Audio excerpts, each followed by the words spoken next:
Hello there, Tina. Are you there? I just had to talk with you about something rather quickly if you had the time. You do know about the family vacation that we're all going to be going on soon, don't you? I was just curious if you were actually thinking that you were going to be coming along with us. I guess what I'm really trying to ask is that you don't really think that you're a part of this family, do you? Because if you do, then I really just think that you need to wake up and face the real world. You are a nobody to us. You're nothing. And you are certainly not, nor will you ever be a member of this family. Hello, Rachel. It's just so lovely to hear from you. Thank you so much for double-checking my schedule. Yes, I was, in fact, thinking of going on the trip, if you must know. After all, you were all going to go in our car, isn't that right? Yes, we were going to use your car, but I don't see why you think that that gives you a right to come along with us. I mean, do you really need to tag along? Well, it's been a long, long time since my husband and I have gotten to take a trip. But I remember that Dan mentioned wanting to stop at a nice brewery that was going to be on the way and asked if I wouldn't mind driving so he could drink a little. So actually, another reason why I was going along is to make sure that everyone can have safe, responsible fun. You actually have nothing to worry about, you see. I'll be the one driving. Oh, please. What kind of stupid little excuse is that? Is that really the best you can come up with? You think you deserve to go with us just because you can drive? Anybody can drive, you know? Sorry, did you even read the other messages I sent, or did you just zero in on the bit that you didn't want to hear? Don't you get smart with me, young lady. I just want you to realize that you are not a part of our family and you never, ever will be. So quit trying to force your way into this vacation when you don't even belong. Don't you understand how rude you're being? I really don't think that I'm being rude at all. If anything, you're the one trying to put me down and make me feel bad. But I'm afraid if you're not really going to change your mind about me at all, then all I can ask that you do is just have the patience to see the trip through to the very end. After all, it isn't like we all go on trips all the time together or something. Well, of course we don't all take trips together more often. Who in their right mind would want to go anywhere with you, huh? I fully understand what you're saying right now, Rachel. I have my own thoughts on the matter as well. But I don't think that we should be having this conversation via text. Maybe we could meet in person and talk? Because otherwise, I'm going to pick you all up in the car tomorrow at the time we all agreed on.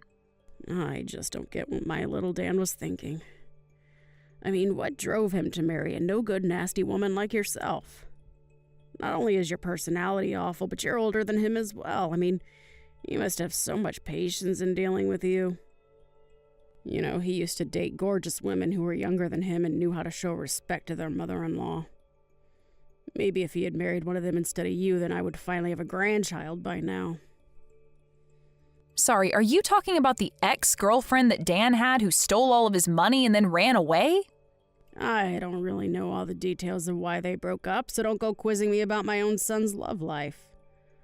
All I'm saying is that my son would be much, much, much better off with a woman who was younger than him.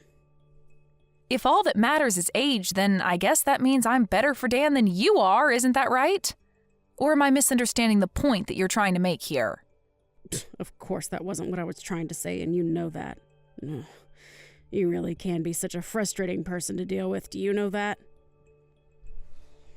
I knew that I should have never ever allowed my son to marry someone like you.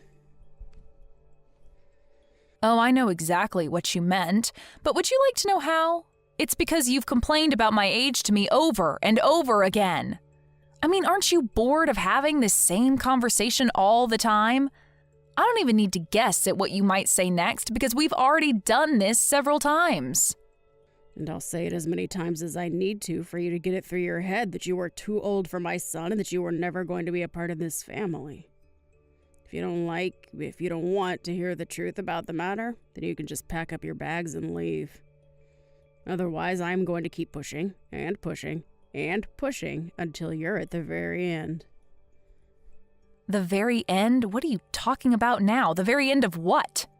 The very end of your wits, of course. And then you and Dan will finally get a divorce and I can start working on trying to set this family straight again. That's all I really want out of this. So basically you're telling me that your whole purpose with treating me this poorly is just to get me to divorce Dan? Well, I don't know how many times we're going to have this conversation in that case.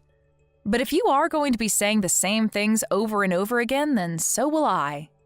And I am telling you for the I don't even know how many time that Dan and I aren't getting a divorce, okay?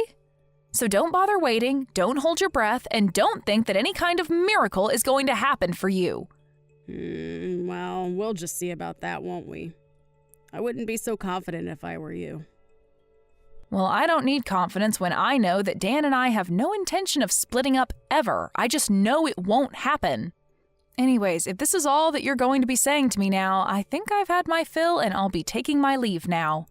I'll see you tomorrow when I go to pick you up with Dan.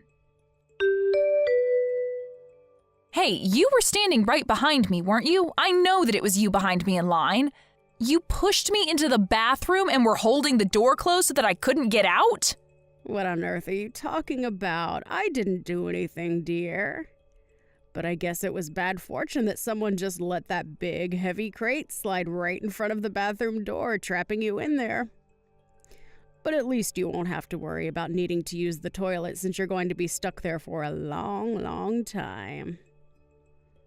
What is the matter with you, Rachel? Is this supposed to be some kind of prank or something?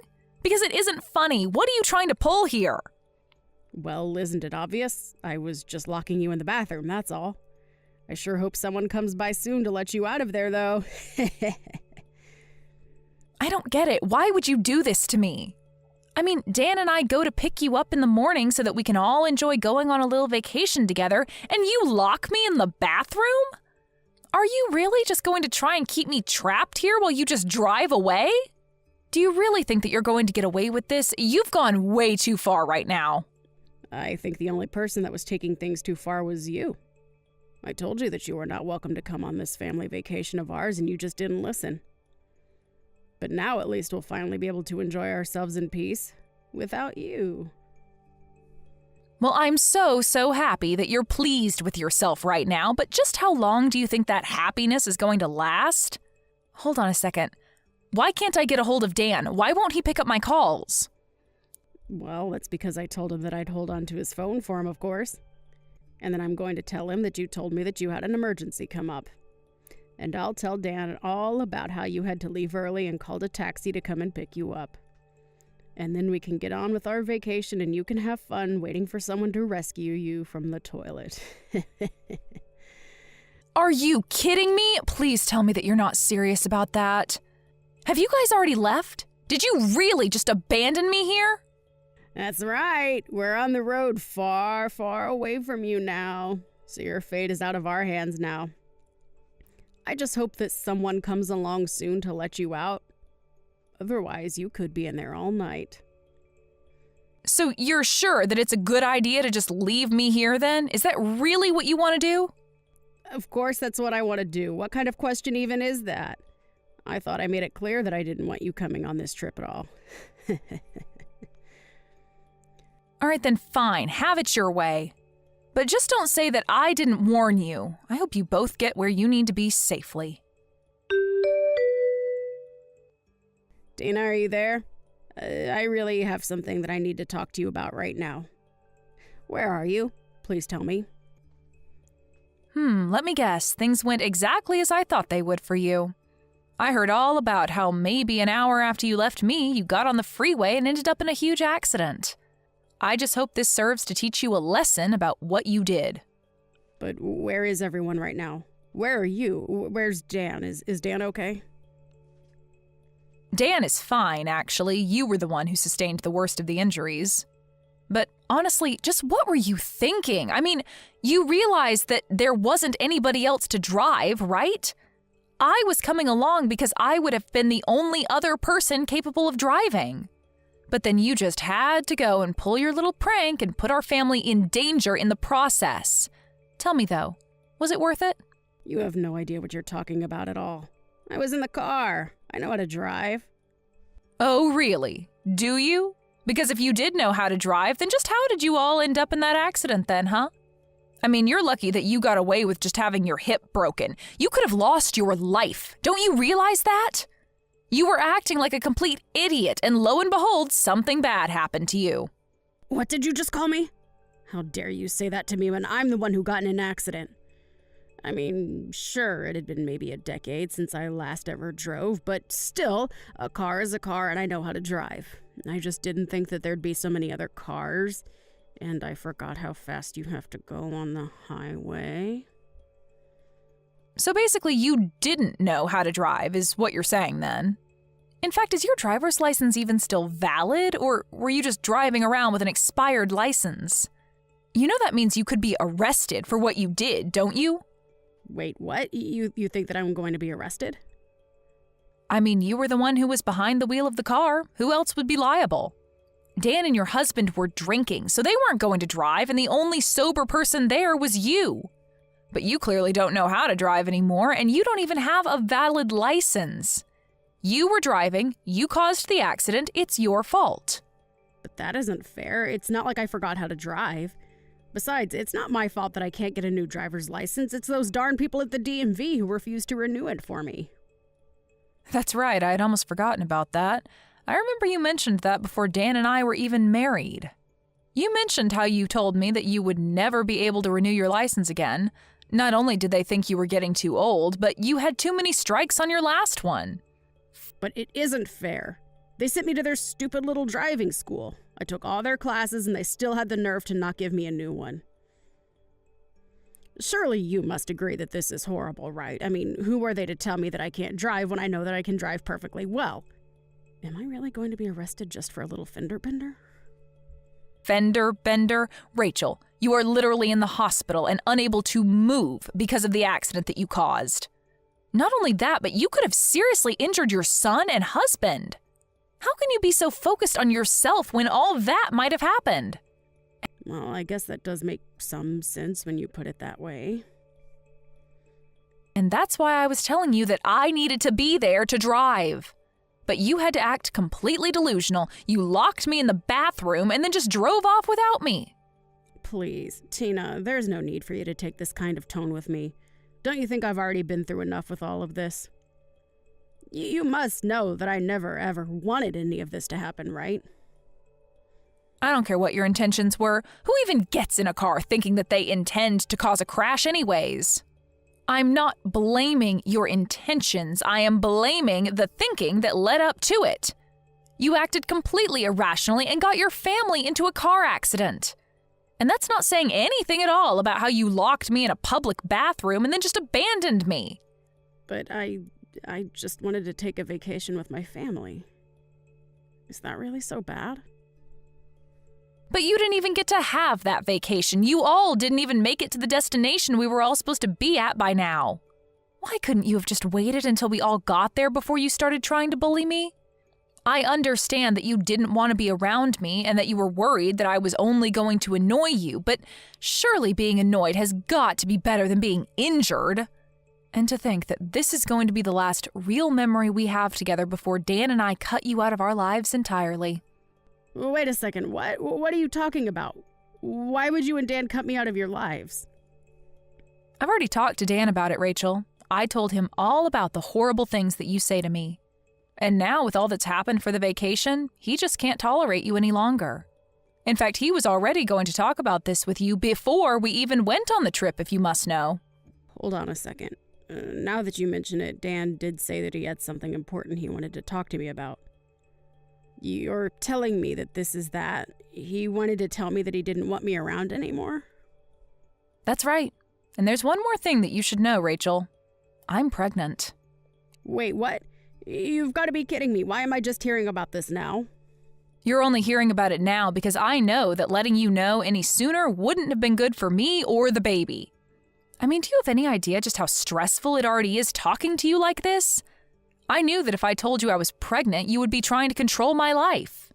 I talked to Dan about this and told him that I don't know how I was supposed to go through with this if you were going to be constantly breathing down my neck about every little thing. So we talked and said that the best thing to do would be to put physical distance between us all. So we're going to be moving away. But this is all so much. I can't handle all of this news at once. How is this happening? It's happening because we didn't want you to know a word of it, but now that we're about to cut you out of our lives anyways, it doesn't really matter. That, and you never even gave me a chance to speak about my life to you. You were always just interested in putting me down. But now you've gone and made a mistake that can't be undone. And in doing so, you've confirmed every fear about you that I've had. And you've shown your son and husband that you're nothing but a mean bully who doesn't deserve the loving family she has. But wait, Tina, please. If you're pregnant, then this changes everything. I mean, can't we just pretend like nothing ever happened? We can just put all this behind us, can't we? Why didn't you ever tell me about this? I literally just explained to you why I didn't tell you. Did you even read the messages that I was sending you? I told you that you were just going to try and interfere with our lives even more if you know that I was pregnant. Dan and I were going to use this as the chance to cut you out of our lives. That's why you didn't know about it until now. But then you mean you're not even going to let me meet my own grandchild? Well, it's going to be hard for you to meet them anyways if you're behind bars for what you've done. Please don't say things like that. Huh? You really can't think that they would throw an old lady like me in jail. I'm sorry, but the law is the law. Do you really think that you're above just because of your age? Either way, you're not going to be our problem anymore. We want nothing to do with you ever again, and we are going to be cutting you out of our lives. Whether or not you get arrested after this, it really makes no difference to me at all. Just wait, Tina. You can't be serious about this, right? I mean, you're really just going to abandon me during my time of need like this. Please, I had no idea that you were pregnant. That really would have changed everything. I promise that I'll change. I'll help you raise them well. You have to believe me.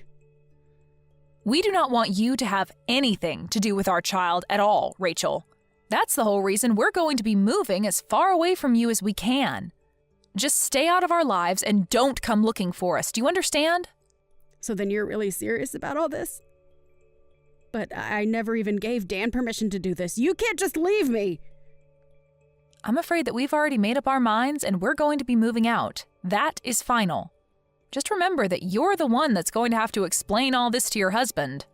You're going to have to tell him that you were so horrible to me that you pushed me and your son away to the point that we never want to see you again. In the end, Dan and I moved away. A few months later, we heard through the grapevine that Rachel was discharged and free to go back home, but that her husband was waiting for her there with divorce papers. She was in the hospital for so long recovering that you would have thought she learned some kind of lesson, but apparently it wasn't enough for her husband.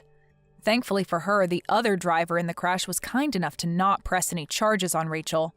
But she was still left all alone, without her husband, son, or grandchild. I have no idea how she's getting along now. Thank you for watching. If you liked this video, please give it a thumbs up and don't forget to subscribe to see more content like this.